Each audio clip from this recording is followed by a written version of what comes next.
Hello everyone, आप सभी का स्वागत है एक नई वीडियो में। Sociology paper 1 previous year questions हम डिस्कस कर रहे हैं और इस वीडियो में हम यूनिट 2 के क्वेश्चंस डिस्कस करेंगे जिसका नाम है सोशियोलॉजी एज साइंस। तो चलिए हम अपनी वीडियो को शुरू करते हैं और इसकी पीडीएफ के लिए आप हमारा टेलीग्राम चैनल ज्वाइन कर सकते हैं जिसका नाम है क्लैरिटी फॉर सोशियो। तो पहला टॉपिक है हमारा science, scientific method and it's critic. मतलब इसमें तीन चीज़ों की बात हो रही है, साइंस, साइंटिफिक मेथड और उसका क्रिटिक क्या है। आगे हम पढ़ेंगे पॉजिटिविज्म और उसका क्रिटिक, मतलब क्रिटिसिज्म टाइप में। तो इस टॉपिक से अभी तक तीन ही क्वेश्चन आए हैं, 2015 में, 2016 में, 2018 में। उसके बाद इससे नहीं आए हैं। मतलब इस टॉपिक को हमें इसके अकॉर्डिंगली ही प्रिपेयर करना है। जैसे कि क्या पूछ सकता है ये, साइंस, साइंटिफिक मेथड और उसका क्रिटिक। ठीक है, तो इसका पहला क्वेश्चन क्या है, इज सोशियोलॉजी या साइंस? क्या सोशियोलॉजी साइंस है? अब कुछ लोग कहेंगे हो भी सकती है, कुछ लोग कहेंगे नहीं भी हो सकती है। जैसे कि आप लोगों को पता होगा, कॉम्टे और डरखाइम कहते थे कि सोशियोलॉजी इज अ साइंस। क्यों? बिकॉज वो साइंस के प्रिंसिपल्स को अप्लाई करती है। जैसे कि सोशियोलॉजी अडॉप्ट साइंटिफिक मेथड, हम ये बता सकते हैं कि सोशियोलॉजी मेक्स एक्यूरेट ऑब्जर्वेशंस, और हम बता सकते हैं ऑब्जेक्टिविटी इज पॉसिबल। किसमें? सोशियोलॉजी में। हम ये बता सकते हैं कि सोशियोलॉजी जो है वो कॉज एंड इफेक्ट रिलेशन को स्टैब्लिश करता है, जो कि साइंस भी करती है कि अगर ऐसा होगा तो वैसा हो जाएगा, है ना। मतलब एक कॉज है ये इसका और ये इसका इफेक्ट है, तो ये सोशियोलॉजी में भी हम ऑब्जर्व कर सकते हैं। हम ये बता सकते हैं कि जो सोशियोलॉजी है वो भी साइंस की तरह एक्यूरेट प्रिडिक्शंस बता सकती है। हम ये बता सकते हैं कि सोशियोलॉजी भी जनरलाइजेशन बताती है ना। अब बट बात है कि साइंस क्या है, ये तो हम बता रहे हैं कि सोशियोलॉजी ये करती है, सोशियोलॉजी वो करती है। बट अब हम कुछ पैरामीटर्स देखते हैं जिससे हम यही बता पाए कि साइंस किसे कहेंगे हम। तो इसका ये एग्जाम्पल हम यूज कर सकते हैं, जैसे कि डरखाइम ने भी यूज किया था अपनी थ्योरी डिवीजन ऑफ लेबर में। साइंस की जैसे 4 प्री कंडीशंस होती हैं। पहला, इंटर सब्जेक्टिव रिलायबिलिटी, ऑब्जेक्टिविटी, क्वांटिफिएबिलिटी या थ्योरेटिकल ओरिएंटेशन। हम इसको ऐसे भी समझ सकते हैं, जो चीज यूनिवर्सल होगी, सेल्फ रिफ्लेक्टिव होगी, सेल्फ करेक्टिव होगी, बेस्ड ऑन फैक्ट होगी, स्पेकुलेशंस पे बेस्ड नहीं होगी, रूमर्स पे बेस्ड नहीं होगी। क्योंकि अगर वो रूमर्स, अजम्पशंस पे बेस्ड होगी तो हम उसको कॉमन सेंस ही बोल देंगे। तो उसका अपोजिट, जिसमें ऑब्जेक्टिविटी हो, रैशनल एक्सप्लेनेशन हो और रिलायबिलिटी हो, वैलिडिटी हो, डाटा से हम उसको सपोर्ट कर सकें, तो उस चीज को हम क्या बोलेंगे? साइंस। तो यही है कि क्या सोशियोलॉजी साइंस है? तो हाँ, हम सोशियोलॉजी को कह सकते हैं क्योंकि उसमें सारी चीजें होती हैं। बट दूसरी तरफ कुछ थिंकर्स कहते हैं कि नहीं, सोशियोलॉजी साइंस नहीं है। तो हम उसके रीजन दे सकते हैं कि भाई इसमें लैक ऑफ ऑब्जेक्टिविटी है, हम इसमें एक्सपेरिमेंटेशन नहीं कर सकते, हम प्रिडिक्शंस नहीं कर सकते। कुछ लोग कह रहे हैं कि ये इतना एफिशिएंट नहीं है साइंस के जितना। तो हम इन चीजों के साथ अपना आंसर को सब्सटेंशिएट कर सकते हैं। अब दूसरा क्वेश्चन पूछा गया, पोस्टुलेट्स ऑफ साइंटिफिक मेथड। अब पहली बात तो ये है कि साइंटिफिक मेथड होता क्या है। इसके कुछ एलिमेंट्स होते हैं। फॉर एग्जांपल, सबसे पहले हम क्या करेंगे कि प्रॉब्लम को डिफाइन करेंगे कि हमारे पास प्रॉब्लम क्या है। फिर हम एक हाइपोथेसिस बनाएंगे। हाइपोथेसिस कुछ नहीं होता, एक टेंटेटिव स्टेटमेंट होती है कि चलो हम ऐसा मान लेते हैं और आगे अपनी थ्योरी को स्टार्ट करते हैं। उसके बाद क्या होगा, थर्ड स्टेप में हम इंफॉर्मेशन को गैदर करेंगे। अब इंफॉर्मेशन गैदर करने के बहुत सारे तरीके होते हैं। क्या? सर्वे, इंटरव्यू, पार्टिसिपेंट ऑब्जर्वेशन, जो हमने फर्स्ट यूनिट में पढ़ा था। ये हम इस थर्ड चैप्टर में भी हम दोबारा डिस्कस करेंगे, रिसर्च मेथोडोलॉजी में। और ये चैप्टर हरलम्बस में ब्लू वन में बहुत डिटेल में और बहुत अच्छे से कवर है, with example, with case studies and all. तो हम अपने पॉइंट पे वापस आते हैं कि सबसे पहले हम क्या करेंगे साइंटिफिक मेथड के एलिमेंट्स में, प्रॉब्लम को डिफाइन कि भाई हमें किस चीज पे रिसर्च करनी है। फिर हम एक हाइपोथेसिस करेंगे कि चलो मान लेते हैं सभी जो मर्द होते हैं वो बेकार होते हैं। फिर हम इसको डाटा से प्रूफ करने की कोशिश करेंगे कि भाई कहाँ कहाँ पे ऐसे डाटा हैं। उसके बाद हम फोर्थ स्टेप में क्या करेंगे, इसको इंटरप्रिटेशन करेंगे इस रिजल्ट को। और फिफ्थ स्टेप में क्या करेंगे हम, थ्योरी बिल्डिंग। अगर मेरी वॉइस में थोड़ी प्रॉब्लम आ रही है तो हो सकता है मेरा गला खराब है, तो प्लीज़ आप उसके साथ थोड़ा कॉप अप कर लीजिएगा। और हम कार्ल पॉपर को कोट कर सकते हैं। उनकी एक बुक थी लॉजिक ऑफ साइंटिफिक डिस्कवरी, जिसमें उन्होंने बताया था कि साइंस और जो साइंटिफिक मेथड होते हैं ये प्रॉब्लम फेस करते हैं। किसकी? डिमार्केशन की। डिमार्केशन मतलब होता है कि व्हाट इज साइंटिफिक और व्हाट इज साइंटिफिक नॉट, है ना, what is scientific and what is not. तो इस चीज में सब्जेक्टिविटी है बहुत ज्यादा। और जैसे हम अडर्नो को कोट कर सकते हैं इसके क्रिटिसिज्म में, वो कहते हैं कि science is suffocating and kills creativity. हम फेयरबैंड को कोट कर सकते हैं, जिन्होंने कहा है जो साइंटिफिक मेथड है वो रस्ट्रिक्ट कर देता है चॉइस ऑफ रिसर्चर को। तो इसी बेसिस पे हमें अपना आंसर आगे चलना है। तो इससे 3 ही क्वेश्चन आए हैं 2015 में, 16 में, 17 में। और एक आगे का इसका पार्ट है, how far are these followed in sociological research. तो हाँ, रिसर्च में फॉलो होते थे। आप बहुत सारे एग्जाम्पल दे सकते हैं कि डरखाइम ने तो यही फॉलो करा है, मर्टन ने भी बाद में फॉलो किया है। और नहीं तो हम इसमें ये भी बता सकते हैं, एक थिंकर है जिनका नाम है लंडबर्ग। तो उन्होंने अपने बारे में बताया था कि साइंटिफिक मेथड जो होता है वो कंसिस्ट करता है 3 बेसिक स्टेप्स का। फॉर एग्जांपल, पहला है सिस्टमैटिक ऑब्जर्वेशन, दूसरा है क्लासिफिकेशन, तीसरा है इंटरप्रिटेशन ऑफ डाटा। तो आगे हम कॉम्प्टे को कोट कर सकते हैं इसमें, जिन्होंने कहा था कि जो सोशियोलॉजी है is the last of science to be discovered, कि ये आखिरी साइंस है, इसके बाद कोई डिस्कवरी नहीं होगी। और इसीलिए उन्होंने इसको नाम भी दिया था सोशियोलॉजी को, मदर ऑफ ऑल साइंसेज। तो आप ये चीजें कोट कर सकते हैं। मतलब आपको रेलिवेंट कंटेंट अपनी बुक से, किसी के नोट से, पीडीएफ से, लेक्चर से गैदर करते रहना है और अपने आंसर्स लिखते जाने हैं। और जैसे दोबारा को 2018 पूछा गया, does scientific method make sociology a science. तो आपको फिर जो हमने अभी पॉइंट्स ऊपर डिस्कस करे आप उन्हीं के साथ कंटिन्यू कर सकते हैं। इसमें टर्म आता है इंटर सब्जेक्टिव रिलायबिलिटी। ये साइंस की एक प्री कंडीशंस होती है। इसका मतलब होता है कि क्या शेयर्ड मीनिंग्स, आप ये समझ सकते हैं। जैसे कि मैंने किसी चीज को कुछ समझा, तो क्या आपने भी उसी चीज को कुछ वही समझा? तो हम दोनों आपस में मिलजुल के ऐसी बात पे एग्री करेंगे कि यार चलो ये ठीक है, ना तुम्हारा ना मेरा। तो इसको ये कहते हैं। और बाकी इसमें ऐसा कुछ है नहीं, आप नितिन सांगवान भी इसके लिए रेफर कर सकते हैं, उसमें भी काफी अच्छे से दिया हुआ है ना। और मतलब इस टॉपिक पे यही है, कोई ज्यादा बहुत भारी भरकम क्वेश्चन नहीं पूछते, ये पूछते हैं साइंटिफिक मेथड क्या होता है, उसका क्रिटिक बता दो, या सोशियोलॉजी साइंस है तो उसके अगेंस्ट में दे दो, नहीं तो उसके साथ दे दो, बस यही है। तो बाकी आप थिंकर्स कोट करते रहिए बुक से, जो भी आपको मिलता है वो इसमें एक डायग्राम बना सकते हैं आप अपने आंसर को इनरिच करने के लिए। ठीक है, तो अब हम चलते हैं अपनी नेक्स्ट स्लाइड पे, जिसका नाम है major theoretical strand of research methodology. इस टॉपिक से जनरली 2 ही क्वेश्चन पूछे गए हैं अभी तक, एक 2013 में और एक 2020 में, क्योंकि ज़्यादातर टॉपिक पॉजिटिविज्म के अराउंड घूमते हैं इसमें, और उसके क्रिटिक के ऊपर, फैक्ट्स, वैल्यू, ऑब्जेक्टिविटी के ऊपर, जिनकी बात हम आगे करेंगे। तो इससे दो टॉपिक है इसमें। Critically examine the functionalist tradition in sociology. जैसा कि हमको पता है कि सोशियोलॉजी में 2 अप्रोचेज होती हैं, एक माइक्रो एक मैक्रो। माइक्रो वाले कहते हैं भाई लिमिटेड स्कोप है, तो वो इंटरप्रिटेटिव है, जैसे वेबर हमने बताया था। मैक्रो में पॉजिटिविस्ट हैं, डरखाइम, कॉम्टे वगैरह। तो इसमें भी अब 2 पार्ट हैं पॉजिटिविस्ट के भी, फंक्शनलिज्म और कॉन्फ्लिक्ट। ऐसे ही माइक्रो इंटरप्रेटिव के भी 2 पार्ट हैं, सिम्बायलिक इंटरेक्शनिज्म और इथनोमेथोडोलॉजी। तो बस इन्हीं के ऊपर पूछा गया है दोनों सवाल।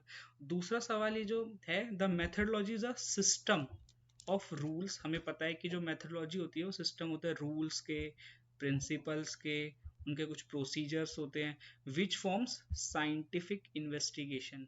इस क्वेश्चन का आंसर मैं टेलीग्राम चैनल पे बहुत डिटेल में थोड़ा डिस्कस करूंगा, क्योंकि ये अपने आप में इसमें 15 मिनट 20 मिनट का ही टॉपिक बन जाता है, क्योंकि इसमें पूरा यूनिट 3 का हमें कवर करना पड़ेगा। इस क्वेश्चन को मैं वहाँ पे कवर करूंगा और मैं वॉइस नोट डाल दूंगा अपने टेलीग्राम चैनल पे, तो वहाँ से हम कवर कर लेंगे।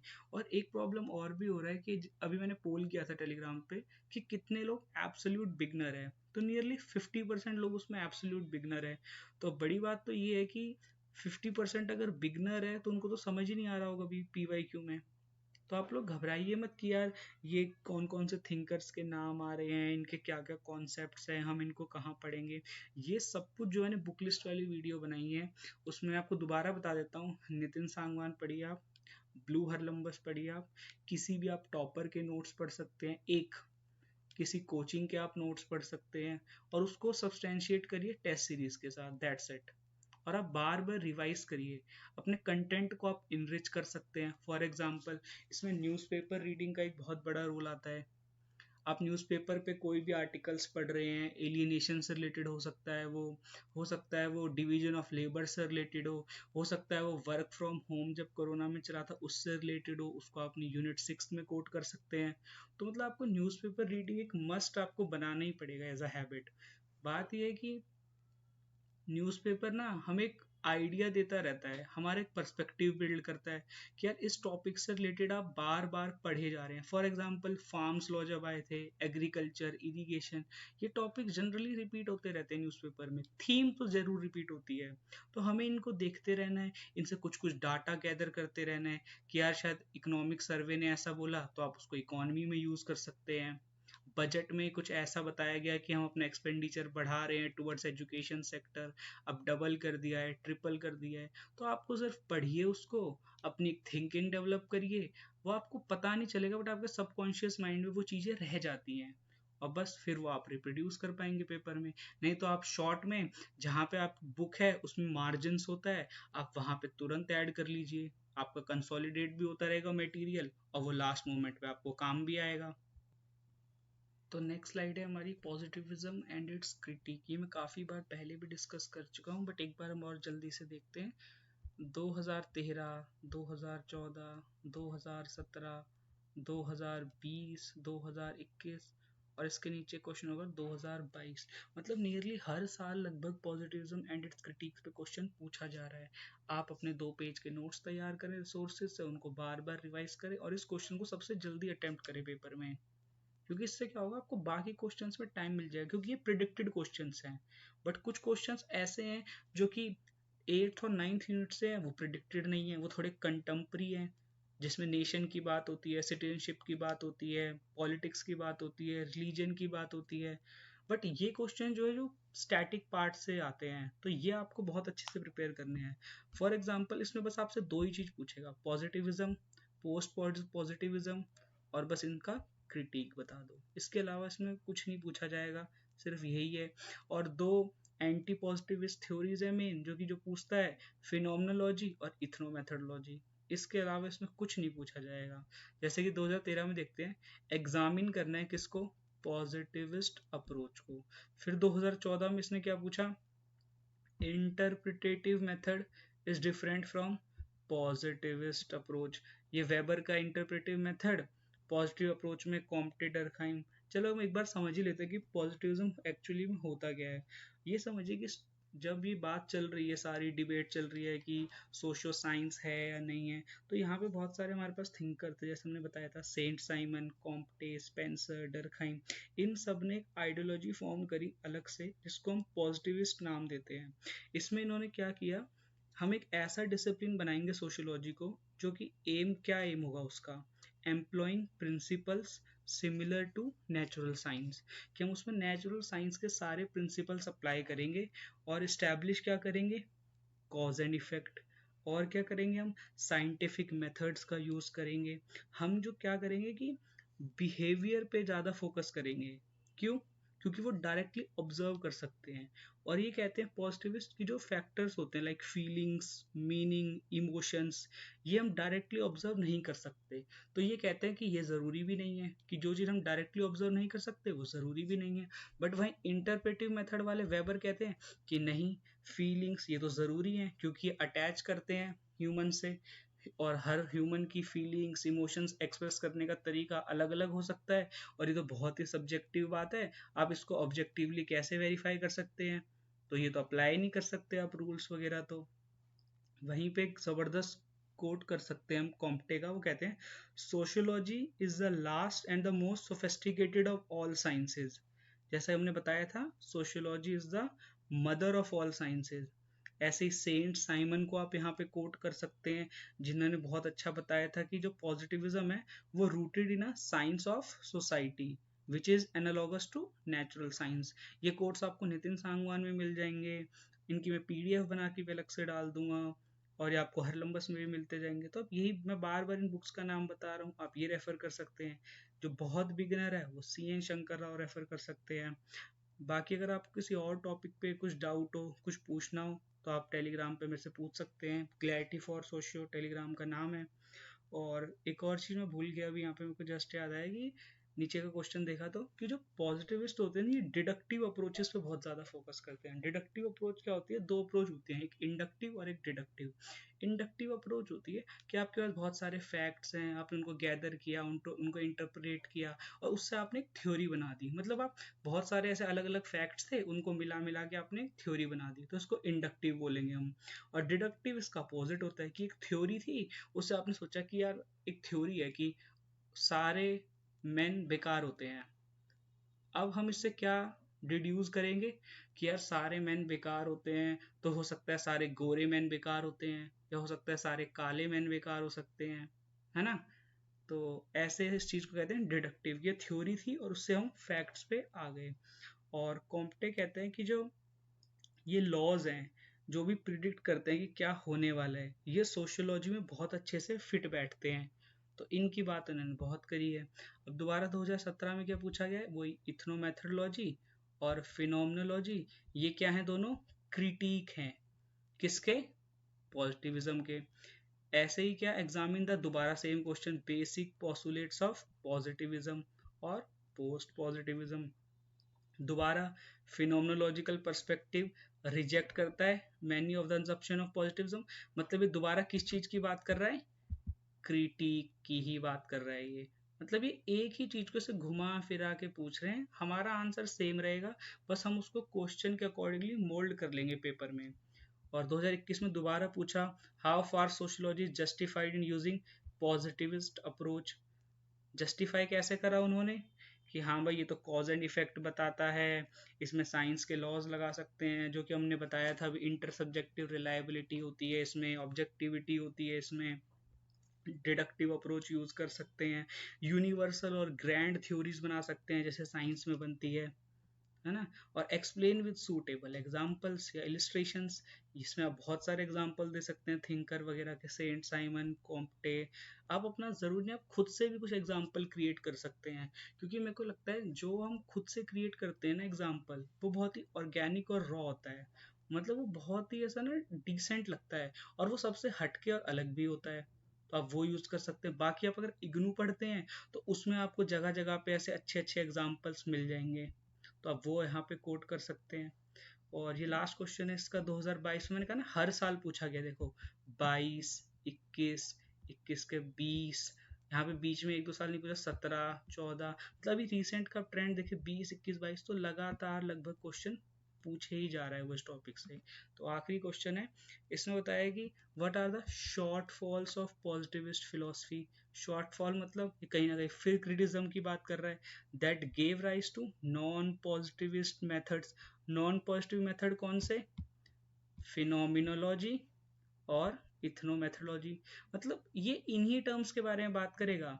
तो अगर हम इंटरप्रिटेटिव मेथड, इथनोमेथोडोलॉजी, फिनोमिनोलॉजी, इन पर भी हम डिस्कस करेंगे नॉन पॉजिटिविस्ट में। और क्रिटिसिज्म इतना प्रिपेयर कर ले तो हमारे लगभग सारे क्वेश्चंस हो जाएंगे। और अगर मैं भी इन सभी क्वेश्चंस के आंसर भी वीडियो में डिस्कस करूंगा तो जो बिगिनर है उनको समझ नहीं आएगा। इसलिए अभी हम बस ये देखते हैं कि वो क्वेश्चन क्या पूछ रहा है। आप लोग भी इस पे ज़्यादा फोकस करें, क्योंकि मॉडल आंसर तो मैं डाल ही दूंगा बहुत अच्छे अच्छे पॉइंट्स के साथ, आप उनको पढ़ लीजिएगा। बट बात ये है ना, वो आप जब खुद से पढ़ेंगे, क्योंकि सेल्फ स्टडी को कोई बीट नहीं कर सकता।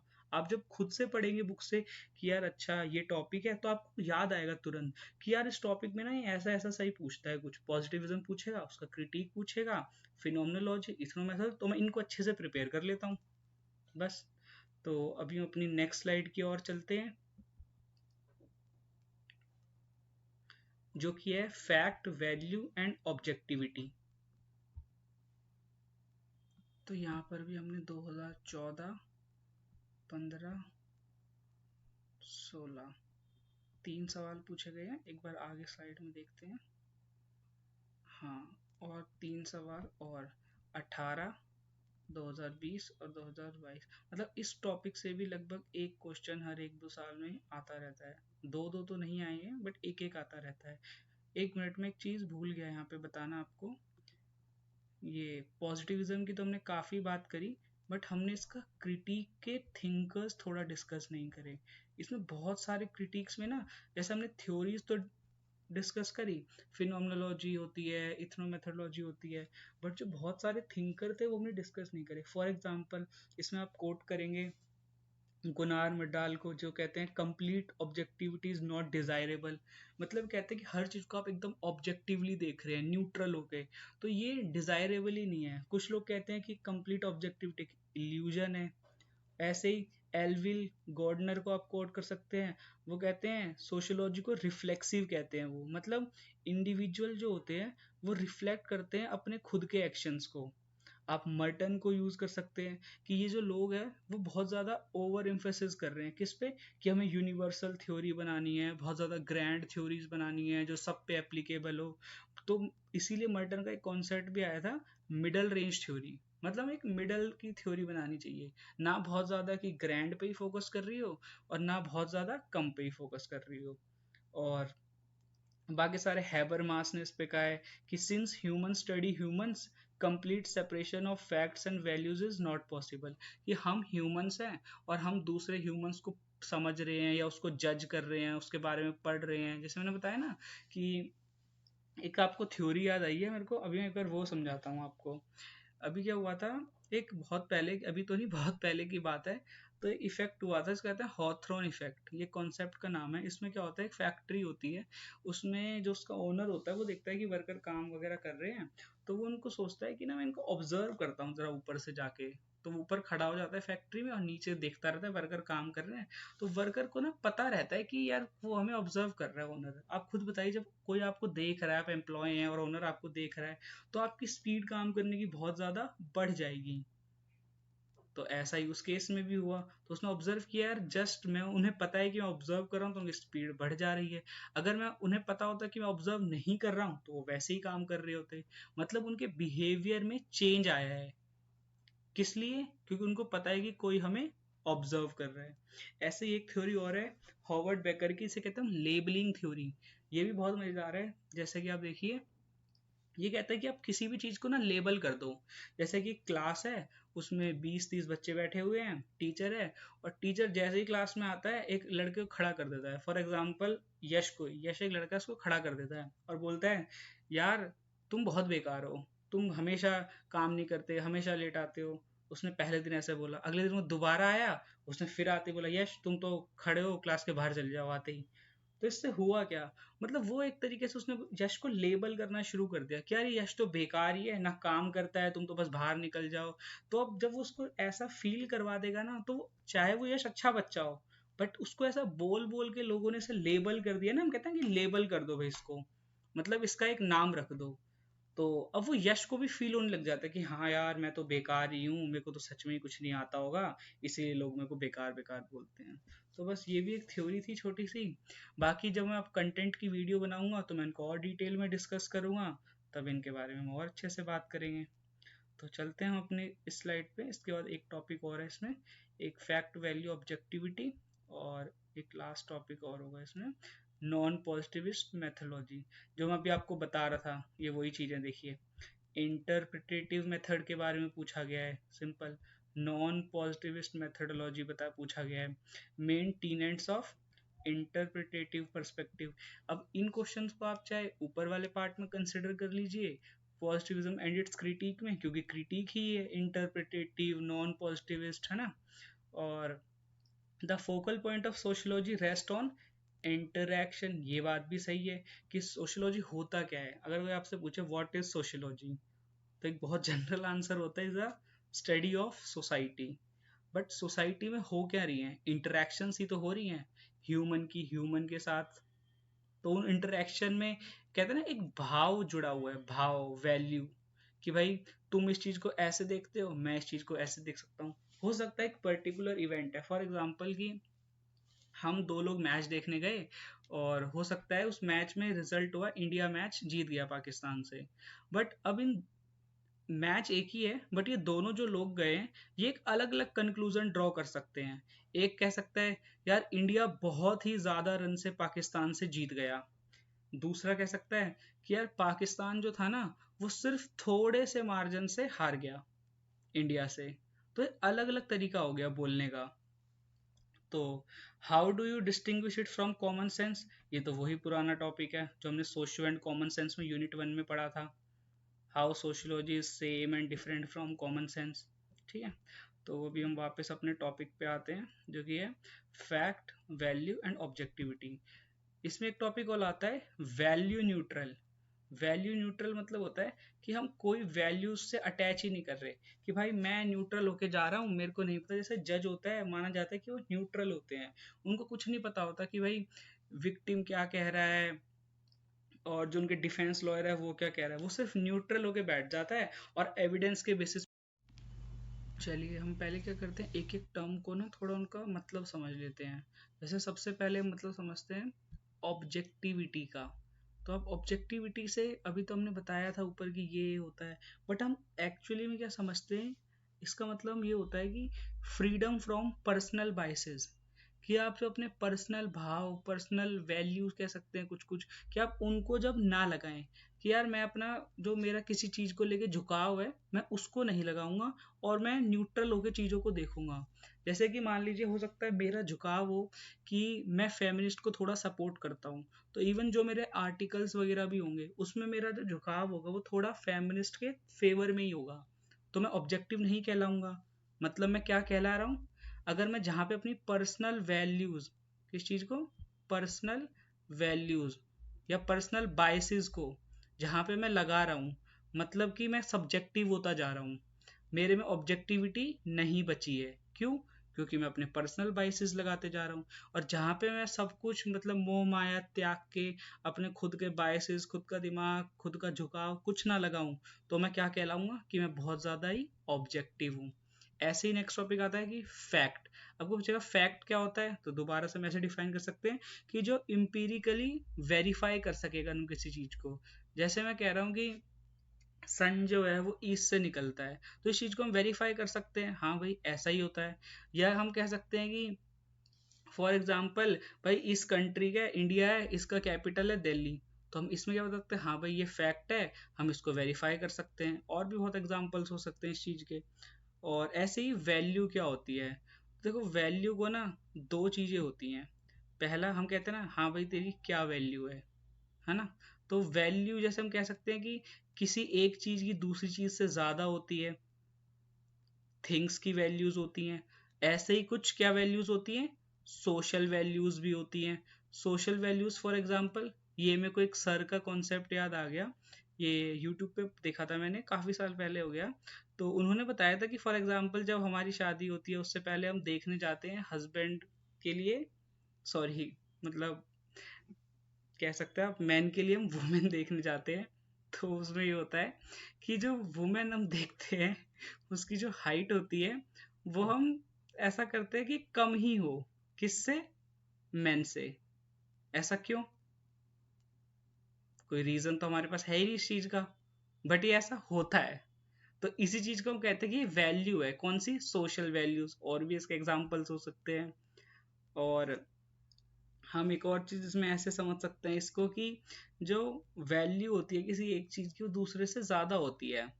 जैसे कि आप ये समझ लीजिए गोल्ड होता है, तो जो गोल्ड की वैल्यू है वो किससे ज्यादा होगी, सिल्वर से। पर ये तो किसी चीज की वैल्यू हो गई ना। ऐसे ही ये हमने सोशल वैल्यूज बताया था कि कुछ वैल्यूज हैं वो चली आ रही हैं और इसको आप एक और इसका लिटरल मीनिंग जाए तो इसको सिर्फ डिजायरेबल भी कह सकते हैं, कि हम कहते हैं ना कितनी वैल्यू भाई डिजायरेबल है। ये चीजें हो सकता है अभी आपको थोड़ा समझ ना आ रही हो, क्योंकि है ये चीजें थोड़ी ऐसी, ये ऐसी ही हैं। धीरे धीरे आप जितना ज्यादा खुद से पढ़ोगे या आप बुक्स में स्टैंडर्ड बुक्स के रिवीजन करोगे, तभी आपको धीरे धीरे समझ आएगा। क्योंकि अभी मैं सिर्फ पीवाईक्यू डिस्कस कर रहा हूँ। अगर मैं पीवाईक्यू डिस्कशन में पूरे क्वेश्चन का, एक एक क्वेश्चन का उसका स्ट्रक्चर क्या होना चाहिए और सारे टॉपिक्स भी पढ़ाता जाऊंगा, तो ये वीडियो कभी खत्म ही नहीं होगी। ऐसे तो 2 घंटे लग जाएंगे 2 ही स्लाइड को पढ़ाने में। तो पढ़ा मैं टॉपिक अलग से दूंगा। अभी सिर्फ हम ये देख रहे हैं कि इसमें आता क्या क्या है, कि भाई एक टॉपिक है फैक्ट वैल्यू ऑब्जेक्टिविटी यूनिट 2 का, इससे कैसे कैसे क्वेश्चंस आते हैं। पहला, वैल्यू न्यूट्रलिटी पे पूछा गया है। दूसरा, problem of maintaining objectivity and value neutrality, मतलब वैल्यू न्यूट्रल होना है आपको एक तरीके से, तभी आप क्या अचीव कर पाएंगे, objectivity. What is value free sociology. अब एक थिंकर थे जिनका नाम था लेसी। इन्होंने क्या 3 कंपोनेंट्स बताए थे किसके, वैल्यू फ्री साइंस के, जो कि होता है ऑटोनोमी, न्यूट्रलिटी और इम्पार्शियलिटी। जैसे हम कहते हैं ना, जब हम क्रिकेट खेलते हैं गली में, तो जो अंपायर बना होता है, हम उसको कहते हैं कि भाई तू इम्पार्शियल होकर डिसीजन देगा। मतलब ये नहीं कि पार्शियलिटी करेगा कि भाई इसका बैट है तो चल तू नॉट आउट है, बट एक्चुअली में वो आउट भी है। तो हमें मतलब क्या करना है, इसी अगर हम ये चीजें फॉलो करते हैं, न्यूट्रल रहते हैं, ऑटोनॉमी रखते हैं और इम्पार्शियलिटी करते हैं, तो हम ये कह सकते हैं कि हाँ, हम वैल्यू फ्री हैं। तो इसी चीज को कहते हैं वैल्यू फ्री इन साइंस। और एक चीज और आता है इसमें, problem of loss of objectivity. जैसे होता है ना, ऑब्जेक्टिविटी क्या होता है, जब हम अपनी पर्सनल वैल्यूज और बायसेस को छोड़ दें। तो ये कहता है कि ऑब्जेक्टिविटी की प्रॉब्लम कब कब आती है, कि कब का ऑब्जेक्टिविटी लूज करते हो। तो हो सकता है चॉइस ऑफ सब्जेक्ट मैटर में मैं लूज कर दूं। फॉर एग्जांपल मेरे पापा ने कहा हो कि आपको इस टॉपिक पे रिसर्च करनी है, तो जो पहला ही है कि चॉइस ऑफ सब्जेक्ट मैटर, कि मैटर किस पे रिसर्च करनी है भाई, हो सकता है वही मेरा खुद का ना हो, उसी पे मैं बाइस हो गया कि भाई वो तो मेरे पापा का मैटर था। ऐसे ही formulation of the problem, accumulation of data, जब मैं डाटा अक्यूमुलेट कर रहा हूँ, तो हो सकता है मैं पुलिस में हूँ और मैं सारा पुलिस का ही डाटा यूज कर रहा हूँ, और हो सकता है वो डाटा करेक्ट भी ना हो क्योंकि हमने उसको वेरीफाई तो किया नहीं है। तो ये मेरे बाइसेस दिखा रहा है यहाँ पे दोबारा से। जैसे कि फिर जब डाटा एनालिसिस करेंगे, तो भी हो सकता है हम ऑब्जेक्टिविटी लूज कर दें। यहाँ पे एक जबरदस्त एक केस स्टडी करी थी आंद्रे बेटे ने, पेपर 2 के थिंकर है। मैं एक चीज और बताना चाहूंगा कि आप पेपर 1 और पेपर 2 में आप ऐसे मिक्स कर सकते हैं, कोई प्रॉब्लम नहीं है, थिंकर्स आप यूज कर सकते हैं, क्योंकि ऐसा कोई वो नहीं है हार्ड एंड फास्ट रूल की नहीं नहीं भाई ये तो पेपर 2 का है तो आप इसको यहाँ के यूज करें, ऐसा कुछ भी नहीं है, आप कहीं भी यूज कर सकते हैं। तो आंद्रे बेटे ने एक विलेज में स्टडीज करी थी, तो उन्होंने बताया कि जो ब्राह्मण्स होते हैं, वो उनको अलाउ ही नहीं कर रहे थे कि तुम अनटचेबल से बात करो, या उनकी जैसे गांव है, तो 75% एरिया में ब्राह्मण्स रह रहे हैं, 25% एरिया में ये छोटी जाति के लोग रह रहे हैं, अनटचेबल्स जिनको कहा गया है। तो जो ब्राह्मण्स है वो अनटचेबल्स के पास हमें जाने ही नहीं दे रहे हैं, किसको, आंद्रे बेटे को। तो वो उनकी प्रॉब्लम कैसे समझ पाएंगे कि भाई तुम इन लोगों से इतना क्यों डरते हो, तुम्हें साथ क्या क्या होता है, तुम्हारा शोषण होता है, तुमको स्कूल में नहीं जाने दिया जाता। बट ये चीज तो वो तब बता पाएंगे ना जब वो उनसे मिल पाएंगे। तो यहाँ पे तो फील्ड ही लिमिटेशन हो गया कि आपको जाने ही नहीं दे रहे हैं।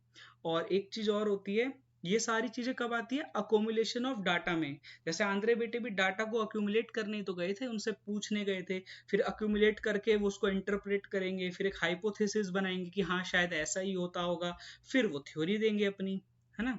तो ऐसे एक और थिंकर थे विलियम वाइट। तो वो क्या कहते हैं, स्टडी ऑफ क्रिमिनल्स करी थी उन्होंने, कहाँ के, इटली के। तो उन्होंने कहा था कि वो उन्होंने मेथड कौन सा यूज किया था, अभी हम पढ़ेंगे 3rd चैप्टर में, पार्टिसिपेंट ऑब्जर्वेशन मेथड। कि वो किसी ग्रुप में बताया था ना कि पार्टिसिपेट करेंगे, उसके बाद पार्टिसिपेट करने के बाद उनको ऑब्जर्व करेंगे, उनमें घुल मिल जाएंगे। तो एक बहुत ही अच्छी लाइन है, उन्होंने कहा, I started as a non participant observer but ended as participant non observer. कि जब मैंने स्टार्टिंग करी, मैं उनको देख रहा था, तो मैं नॉन पार्टिसिपेंट ऑब्जर्वर था, कि मतलब मैं उनमें घुल मिला नहीं था, मैं बस दूर से उन्हें अच्छा समझ रहा था कि अच्छा ऐसा ऐसा कुछ होता है। बट जैसे जैसे टाइम बीतता गया, तो मैं उनमें घुल मिल तो गया, और मैं इतना घुल मिल गया कि अब मैं उनको ऑब्जर्व ही नहीं कर पा रहा हूँ। मेरे को लग रहा है कि नहीं यार, ये तो ऐसा ही होता है शायद, बट जब मैं पहले गया था तो मैं उनको अच्छे से ऑब्जर्व कर पा रहा था। तो हम ये चीजें बताएंगे। बाकी इसमें क्वेश्चंस भी देख लेते हैं। एक दो 2016 में पूछा हुआ, examine max weber method of maintaining objectivity. ये भी वेबर ने 4 तरह के मेथड दिए थे ऑब्जेक्टिविटी के लिए, वो भी हमें पता होने चाहिए। 1917 में दिए थे ये उन्होंने। 4 स्टेजेस बताई थी इन्होंने एक्चुअली में वैल्यू फ्रीडम की। तो आप इनके बारे में बात कर सकते हैं। जैसे उन्होंने पहला बताया था, choice of scientific research problem, कि आपको किस चीज पे रिसर्च करनी है, कौन सी साइंटिफिक प्रॉब्लम है। दूसरा, gathering of evidence in relation to problem, कि भाई ये प्रॉब्लम है क्या सच में। जैसे अनटचेबल का एग्जांपल लेते हैं कि भाई ये अनटचेबल से यहाँ पे जाने नहीं दिया जा रहा आंध्र बेटे को, तो क्या सच में नहीं जाने दे रहा, इसका कोई एविडेंस है हमारे पास। तो इसका दूसरा पॉइंट ये, gathering of evidence in relation to problem. Third point है एक्सेप्टेंस ऑफ साइंटिफिक हाइपोथेसिस। तो फोर्थ पॉइंट है एप्लीकेशन क्या होगी इस चीज की। मतलब हमने सबसे पहले क्या किया, सब्जेक्ट मैटर पे प्रॉब्लम आइडेंटिफाई करी कि भाई ये हमारा सब्जेक्ट मैटर है, इसके हमने कुछ प्रॉब्लम आइडेंटिफाई कर ली। उसके बाद हमने उससे रिलेटेड एविडेंस इकट्ठा करने शुरू कर दिए, फिर हमने हाइपोथेसिस बनाई। अब लास्ट में क्या होगा, application of scientific research result, मतलब उसकी एप्लीकेशन पे काम करेंगे कि भाई ये एप्लीकेशन आई है। और ये सब किसने बताया था, वेबर ने। हो सकता है आपको बहुत सारी चीजें अभी भी मैं दोबारा बताऊंगा ना समझ आ रही हूँ, बट जब मैं वीडियो बनाऊंगा इस टॉपिक से related, fact value objectivity phenomenology, तो आपको समझ आ जाएगा। अभी आप बस इतना देखिए कि हम सिर्फ इतना ही डिस्कस करते हैं कि ये क्वेश्चन है और इसमें ऐसे ऐसे ये टर्म्स हैं, ये पूछा जाता है, ताकि आप कोई भी बुक पढ़े तो आप सबसे पहले फोकस किस पे करें, वैल्यू फ्री सोशियोलॉजी पे, कि हाउ टू मेंटेन ऑब्जेक्टिविटी, कैसे मेंटेन करें।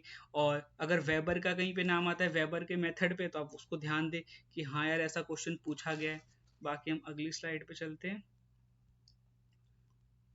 तो अगली स्लाइड है हमारी ये, distinguish between fact and value. ठीक है, इन वेबर्स, ये बहुत ही फेमस इनकी बुक और स्टडी है, Protestant ethic and spirit of capitalism. तो इसमें पूछ रहा है कि हमें डिस्टिंग्विश करना है फैक्ट और वैल्यू के बीच में। वेबर की बुक थी ये, बुक का भी नाम था ये। और 2020 में और 2022 में दोबारा क्या क्वेश्चन है, is sociology of value free science. अभी क्या क्वेश्चन रिपीटेटिव नहीं लग रहा है आपको, is sociology of value free science, यही तो है। What is value free sociology, और ऊपर जैसे वैल्यू न्यूट्रलिटी, मतलब ये सेम ही चीज है लगभग। अगर आप एक अच्छा आंसर प्रिपेयर करें तो आप लिख सकते हैं। How does a researcher achieve objectivity, अभी हमने ऊपर बताया कि वो कैसे अचीव कर सकता है इन इंटरप्रिटेटिव रिसर्च। तो ये क्वेश्चन जैसे बहुत अच्छा लगा मेरे को 2022 में जो इन्होंने पूछा गया। मैं एक काम करूंगा, 2020, 21 और 22 इन तीनों के मॉडल आंसर बना के मैं टेलीग्राम चैनल पे डाल दूंगा पूरे। क्योंकि इससे क्या होगा ना, आपको एक रीसेंट ट्रेंड भी समझ आ जाएगा कि यार अच्छा पिछले 3-4 सालों में कुछ ऐसा ऐसा सा हो रहा है। तो आगे चलते हैं क्योंकि वीडियो पहले ही बहुत लंबा हो गया है। और ये हमने बात कर ली थी पहले वीडियो में कि नॉन पॉजिटिविस्ट मैथोलॉजीज में इंटरप्रिटेटिव मेथड होता है, नॉन पॉजिटिविस्ट मैथोलॉजी होती है, और फिनोमिनोलॉजी की बात करेंगे हम इसमें। और ये क्वेश्चन सोशियोलॉजी और कॉमन सेंस में भी आ सकता है। बाकी नीचे चलते हैं, और ये हमारी लास्ट स्लाइड है, इसको अभी हम डिस्कस करते हैं। इसमें आप एक और चीज़ देखिए, ये टॉपिक भी हाई प्रोफाइल टॉपिक है। क्यों, 2019 में 2 क्वेश्चन आए हैं, 2021 में 2 क्वेश्चन आए हैं, और 2022 में शायद से क्वेश्चन नहीं आया है। हाँ, मतलब इससे स्टिल हर साल 2-2 सवाल भी आ जाते हैं। मतलब ये इंपॉर्टेंट टॉपिक है क्योंकि हर जगह काम आएगा। आप उसको पूरे यूनिट 2 में ही आप, जैसे इथनोमेथोडोलॉजी आपने पढ़ेंगे, या फिनोमिनोलॉजी पढ़ेंगे, इंटरप्रेटिव अप्रोच पढ़ेंगे, फंक्शनलिस्ट अप्रोच पढ़ेंगे, तो आप इनको हर जगह यूज कर सकते हैं। जैसे इसमें इथनोग्राफी पे आप देखिए, इसने यहाँ पे सवाल पूछा हुआ है, सिग्निफिकेंस पूछा गया है ऑफ इथनोग्राफी। अभी आप इसको यूनिट 3 में भी हम पढ़ेंगे, तो थोड़ा रिपीटेटिव भी है। दोबारा क्या पूछा है, इंपॉर्टेंस ऑफ इंटरप्रिटेटिव अंडरस्टैंडिंग, किस चीज की, सोशल फिनोमिना, जो हमारी सोसाइटी में सोशल फिनोमिना होते हैं उनके। और हमें इसकी क्या बतानी है, लिमिटेशन। याद रखिए जब भी लिमिटेशंस और क्रिटिक पूछे तो हमें उसमें क्या करना है, कोट बहुत सारे थिंकर्स, क्योंकि जब तक आप थिंकर्स को उसमें कोट नहीं करेंगे तो आप कंक्लूड ही नहीं कर पाएंगे एक अच्छे आंसर को।